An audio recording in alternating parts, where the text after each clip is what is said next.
नमस्कार विद्यार्थियों। ब्रिटिश भारत में सांप्रदायिकता, 7वां व्याख्यान। विद्यार्थियों, सांप्रदायिकता भारत में एक प्लांटेड षड्यंत्र था जो अंग्रेजों के द्वारा था, वरना इस देश में हिंदू मुस्लिम झगड़ा नहीं था। विगत व्याख्यान में हम कर रहे थे कि खिलाफत को लेकर के जो आंदोलन, खिलाफत आंदोलन शुरू हुआ, असहयोग आंदोलन, और दोनों आंदोलन में हिंदू मुस्लिम कम्युनिटी के सभी लोग एक साथ आंदोलन कर रहे थे। लेकिन ये आंदोलन बाद में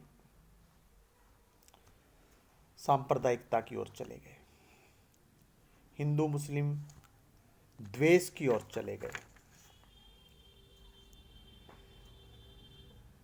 और दक्षिण भारत के मोपला में दंगे हुए, मंदिरों को तोड़ दिया गया, हिंदुओं की दुकानें लूट ली गई, घरों में आग लगाया गया, महिलाओं के साथ बलात्कार हुए, जबरदस्ती मुसलमान बनाया गया और लगभग 3000 मौत उस दौरान हुई। फरवरी 1922 में गांधी जी ने अपना आंदोलन वापस ले लिया। इससे खिलाफत समर्थक जो थे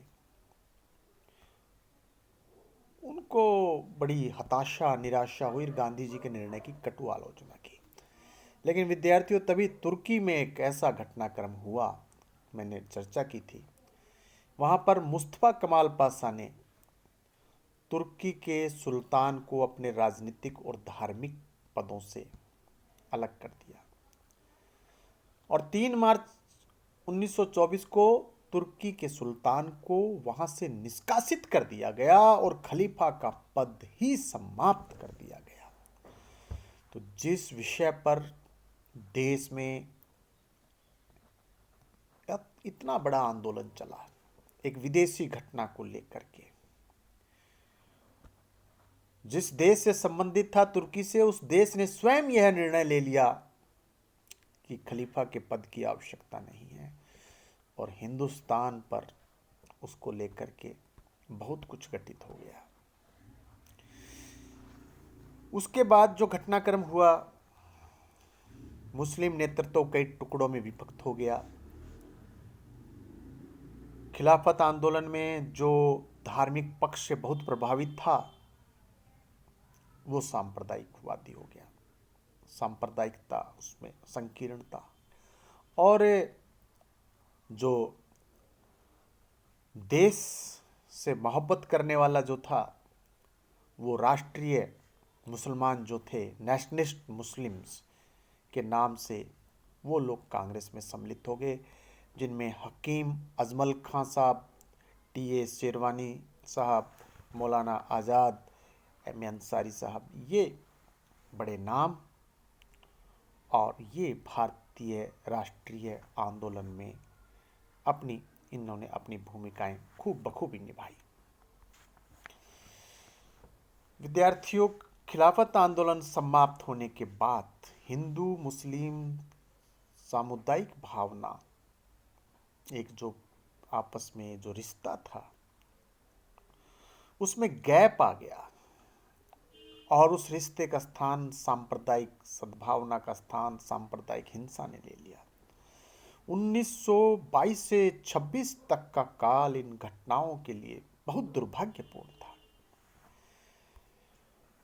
यदि हम बात करें सरकारी सूत्रों की, तो 1923 से 1928 के बीच 88 बार दंगे हुए और उनमें विद्यार्थियों 400 लोगों की जानें गई।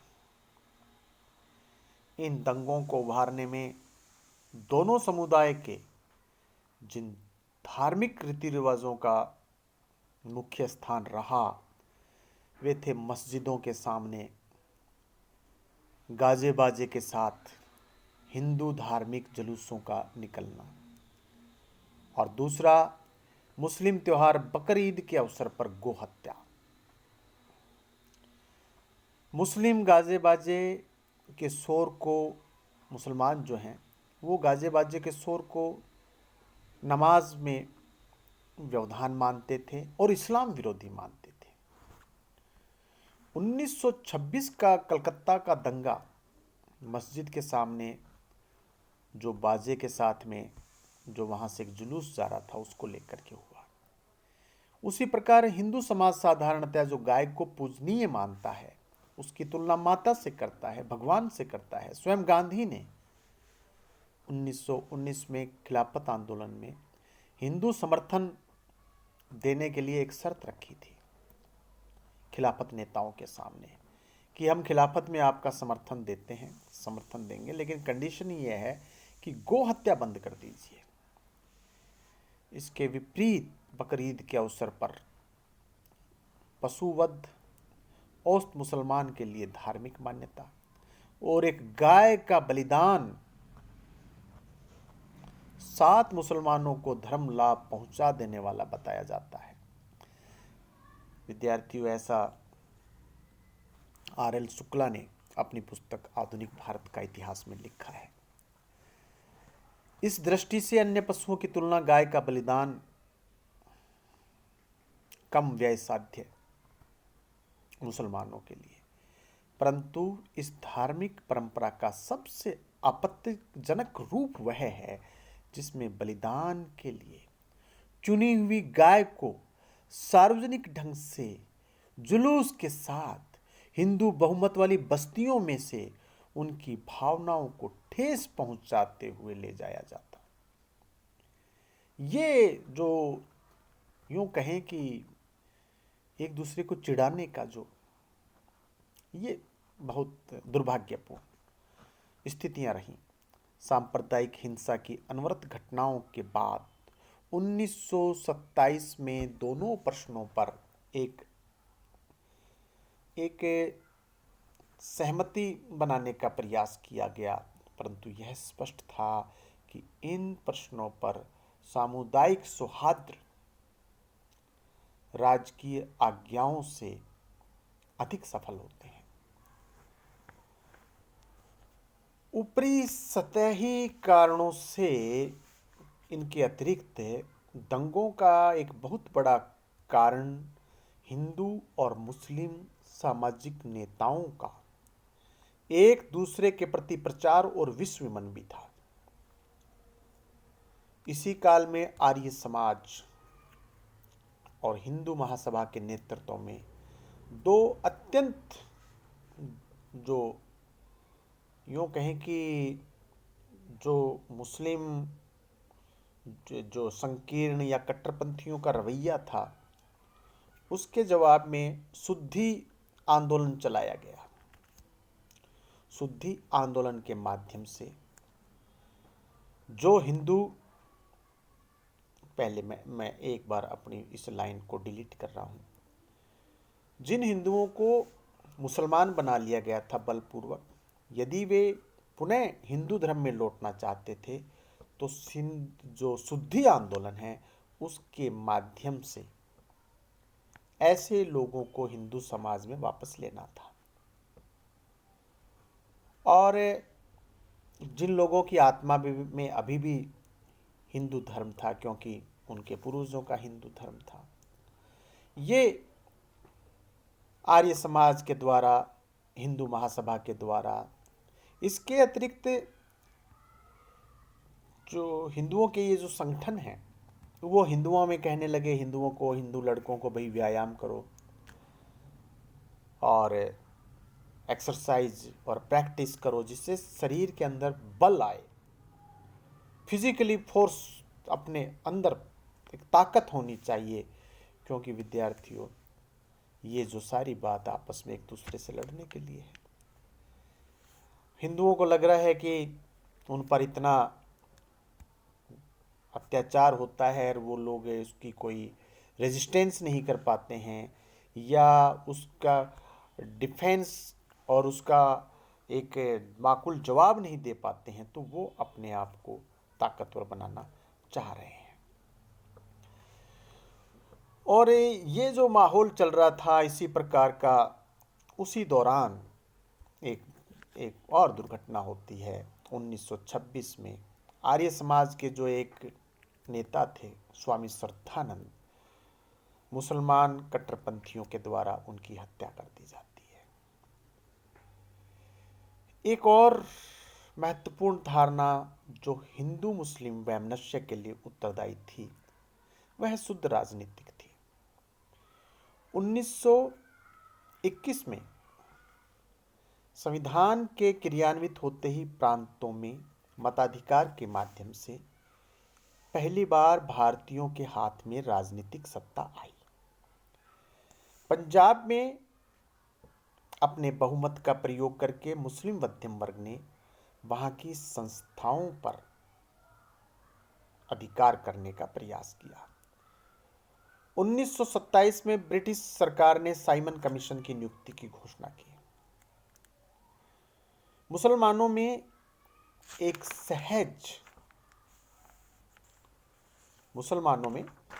एक सहज आशंका उत्तरदायी सरकार के सिद्धांत के और विस्तार की संभावना से उठ खड़ी हुई, क्योंकि ब्रिटिश भारत के कुछ भागों को छोड़ इसका अर्थ हिंदू बहुमत की स्थापना।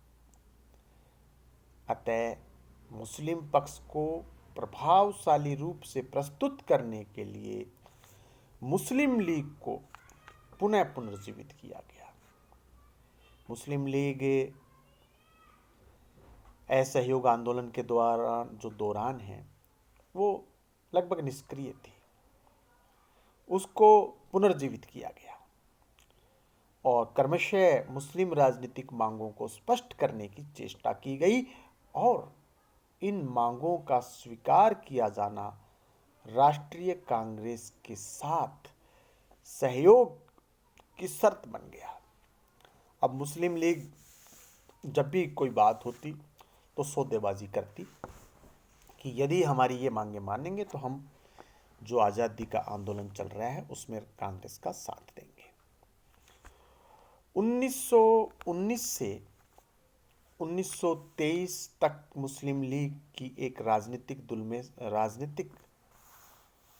दल के रूप में जो एक स्वतंत्र सत्ता थी वो समाप्त हो गई थी असहयोग आंदोलन के दौरान। परंतु असहयोग आंदोलन के समाप्त होने के पश्चात 1924 में मोहम्मद अली जिन्ना की अध्यक्षता में लाहौर में लीग की स्वतंत्र बैठक बुलाई गई। पहले कभी कांग्रेस के साथ संयुक्त अधिवेशन हो रहे थे, इस बार संयुक्त नहीं है, स्वतंत्र बैठक है।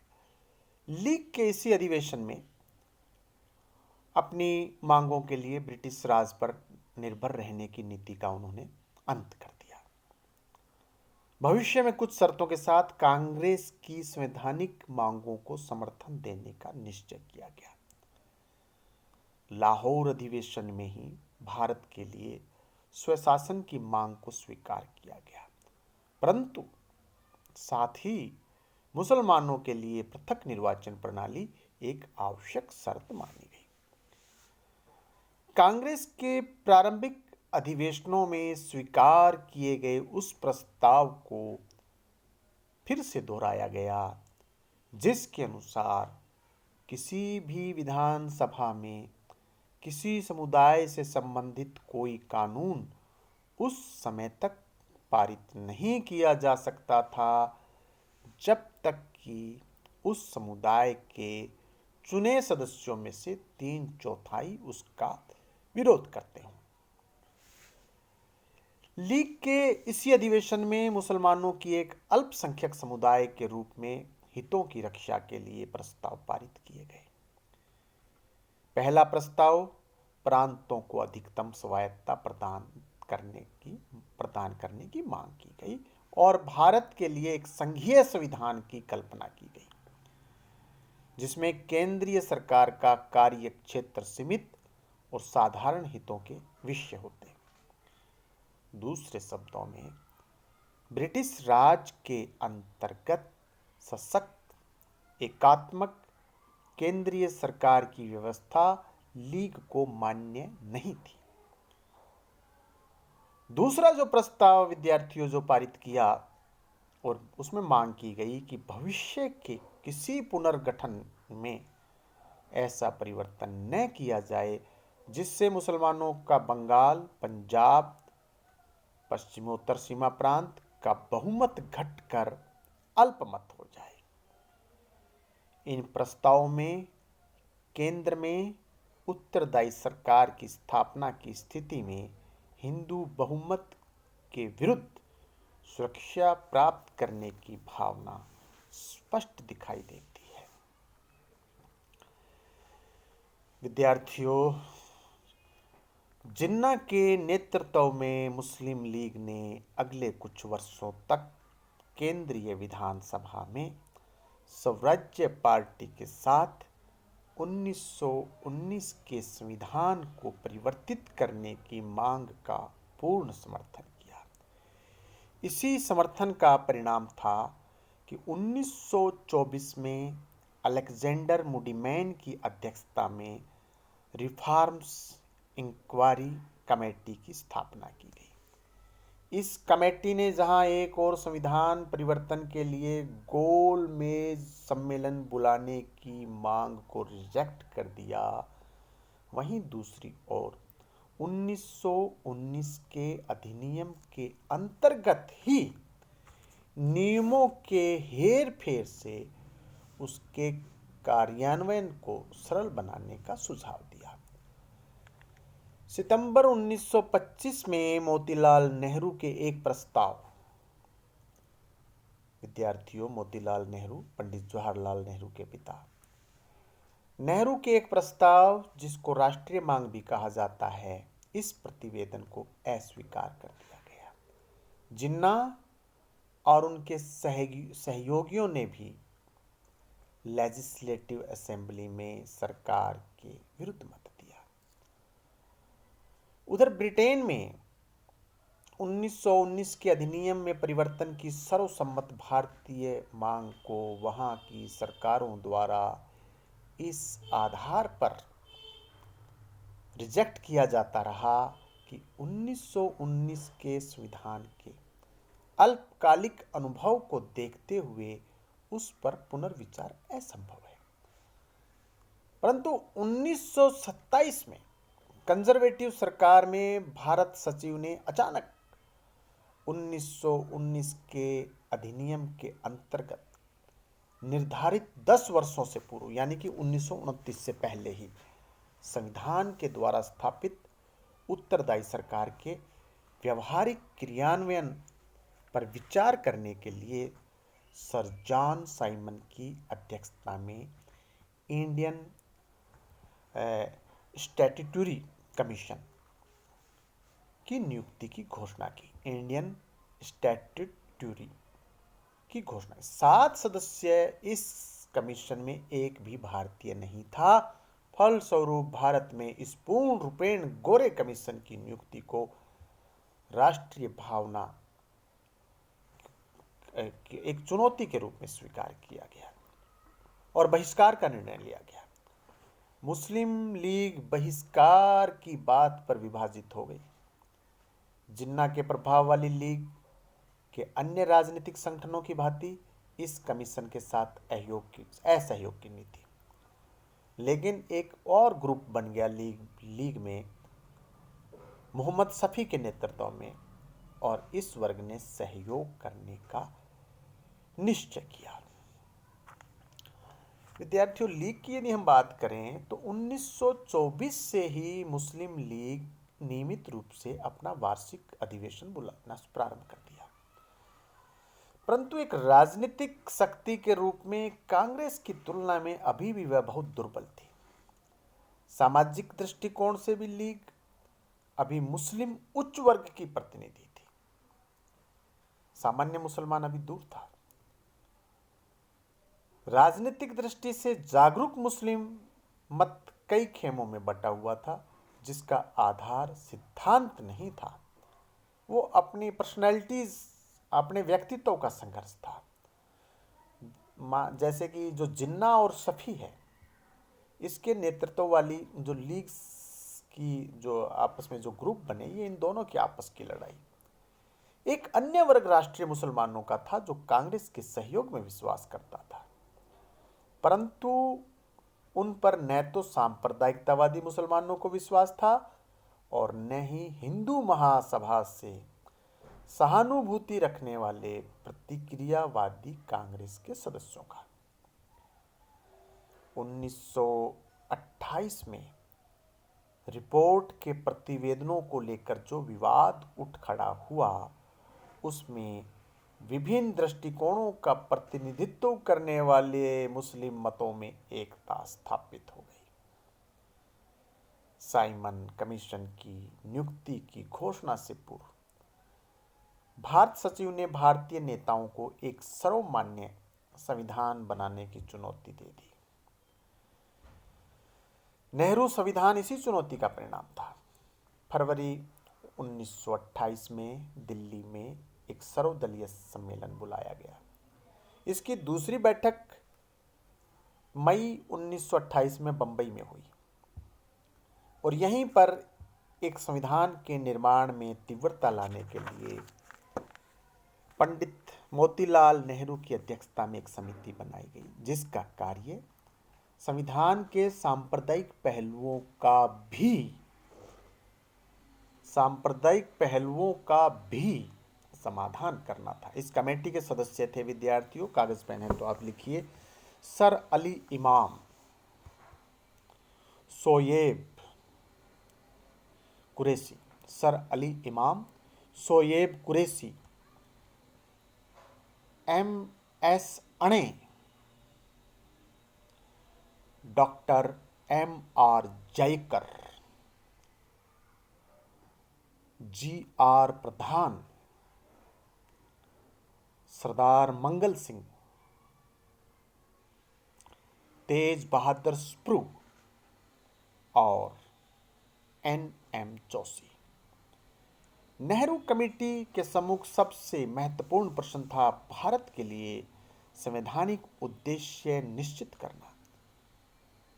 रूसी क्रांति के बाद से भारत में समाजवादी विचारधाराओं का प्रभाव बढ़ रहा था और ऐसी ही विचारधारा के फलस्वरूप 1927 में राष्ट्रीय कांग्रेस का उद्देश्य स्वतंत्रता प्राप्त करना निश्चित किया गया।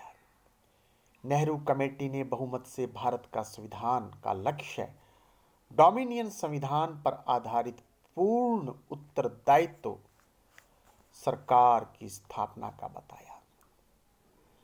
संविधान से संबंधित एक महत्वपूर्ण विषय था, संविधान एकात्मक हो या संघीय।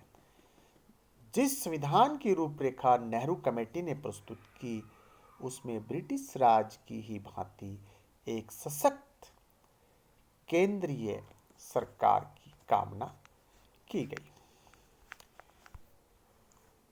सांप्रदायिक समस्या पर कमेटी ने कुछ सीमा तक एक लचीला दृष्टिकोण अपनाया। उदाहरण स्वरूप सिंध को एक अलग मुस्लिम बहुल प्रांत बनाने की मांग को स्वीकार कर लिया गया था। साथ ही यह भी कि पश्चिमोत्तर सीमा प्रांत को अन्य प्रांतों की भांति संवैधानिक स्थान प्रदान किया जाए। अल्पसंख्यकों के धार्मिक सांस्कृतिक हितों की रक्षा करने के लिए संविधान में एक अधिकारों की घोषणा का भी प्रावधान था, परंतु कमेटी पृथक चुनाव प्रणाली का अधिकार अल्पसंख्यकों को देने के पक्ष में नहीं थी। कमेटी अल्पसंख्यकों के लिए एक मिश्रित चुनाव प्रणाली में स्थान सुरक्षित करने की सीमा तक जाने को अवश्य तैयार थी। शेष अगले व्याख्यान में। आप सबका बहुत बहुत धन्यवाद।